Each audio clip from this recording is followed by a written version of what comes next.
In this tutorial I will show how to fix Facebook Marketplace is not available. First, open your Settings app. Tap on General. Select iPhone Storage.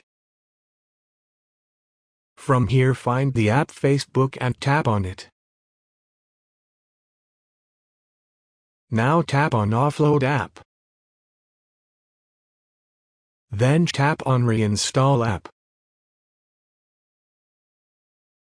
After that, check whether your problem has been fixed or not. If not, open your App Store and search for Facebook.